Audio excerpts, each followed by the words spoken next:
Hello and welcome back, my Royal Rogues. My name is Jesus Enrique Rosas. I'm the Royal Rogue, and tonight we have the news that Gingerbread has lost his legal challenge in libel claim against Mail of Sunday. The Duke of Sussex has lost his latest legal battle as a judge ruled that a newspaper may successfully argue in court that his team undertook a masterclass of spinning to mislead the public about his offer to pay for security. So there comes the counterattack, and I can guarantee you that this is not going to be pretty. But what kind of counterattack, you might ask? Well, Mr. Justice Nickling said Associated Newspapers, the publishers of the Mail on Sunday, have a real prospect of demonstrating that an honest person could have held the view that the Duke's representatives were spinning in a statement about his security.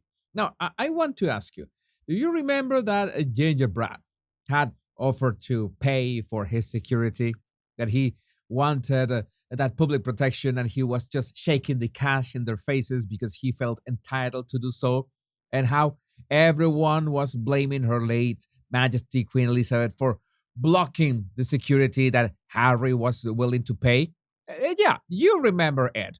Well, whereas the true position, as revealed in documents filed in the legal proceedings, was that he had only made the offer to pay after the proceedings had commenced.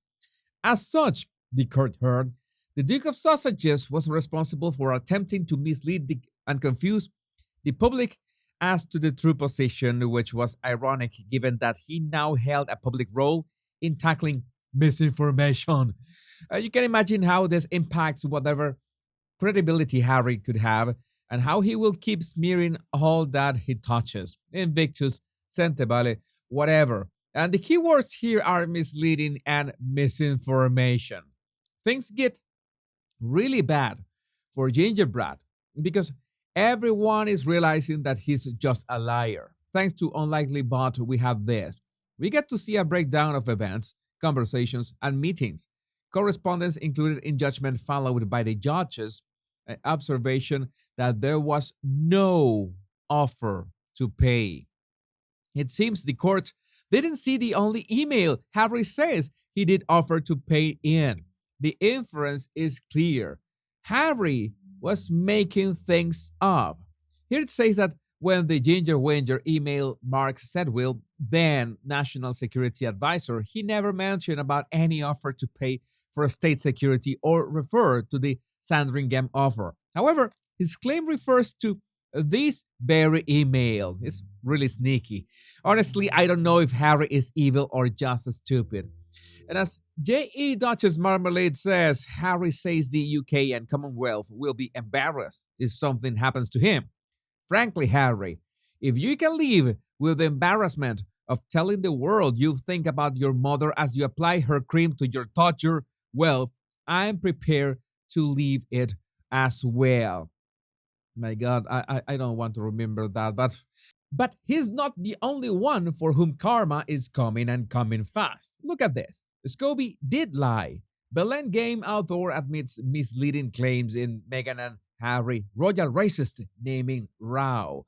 Now, I don't know if this revelation was a slip of the tongue or was on purpose. What I do know is that Scobie's career is officially dead. Let's first refresh our memory about what Scobie said last week. Speaking to the RTL Boulevard show, Scobie said, "There's never been a version that I produced that has named an ad." In another interview with This Morning, the author told Craig Doyle and Alison Hammond, "I had never submitted a book that had their names in it, so I can only talk about my version." But he couldn't keep quiet, right? You could imagine that someone whose lies are catching up with him should stay quiet, but not him. He tried to fix things and with a race issues opinion piece nonetheless. Oh, Miss Scobie, Endgame Backlash shows how unwilling we are to confront race issues. And he tries to be as murky and misleading in his writing as possible on that piece. But to save you the need of reading that drivel, there are only four words that tell the real story: early and unclear text. What does this mean?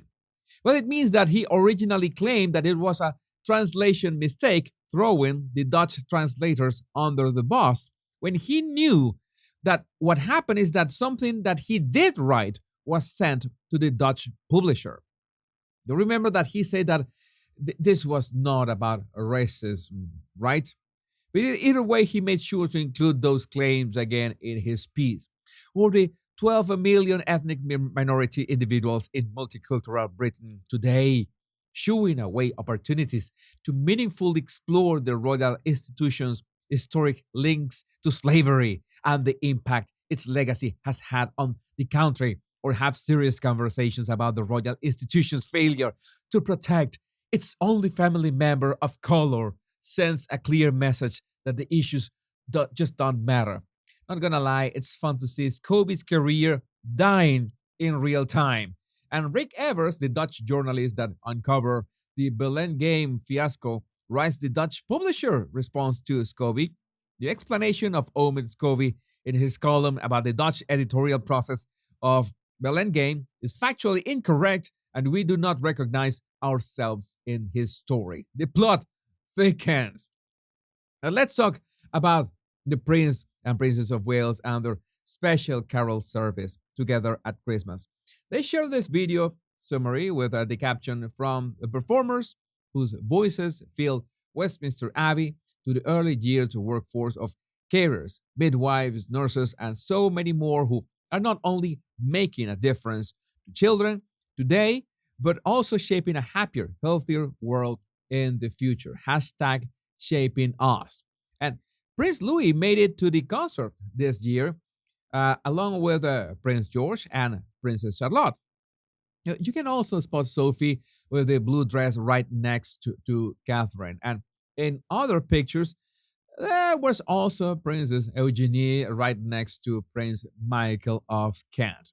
And by the way, Princess Beatrice, Eduardo, and Christopher Mapelli Mozzi also attended, and it was lovely to see them sharing the moment. But regarding Eugenie, now I'm going to share the words of J.E. May. Princess Eugenie and Jack moved back to London from Portugal with their two young sons. Eugenie wants to bring them up in the royal environment with their cousins. Eugenie appears to be drawing a little closer to the Wales family, or perhaps that's not the correct way to say it. Not so much that she's close to the Wales family, but I think she's inching away from her issues with William and Catherine, deciding it's in her best interest and the best interest of her children to be part of the royal tribe and be supportive. I think that is the right call. I really think Eugenie is maturing, and over the next couple of years, she will continue to edge further away from Harry and get in line with the expectations of King Charles and Prince William regarding how to be seen as an asset who is loyal to the firm. And maybe Eugenie realized that this is the right team to join, especially when Catherine has been named the People's Princess in the United States with 44% approval. And what's more spectacular is that in a tribute to John Lennon on the 43rd anniversary of his assassination, she has borrowed the piano on which he composed and performed Imagine, one of the greatest peace anthems of the 20th century, as Melanated Mona says. George Michael bought the walnut finish upright Steinway Model Z piano for £1.5 million in October 2000. His estate has loaned it to Kate for the Together at Christmas Carol service, honoring all those across the UK supporting children in their crucial early years.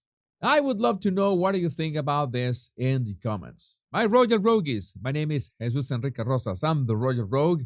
And until we meet on another video or another live, remember the two most important words: much love and bliss.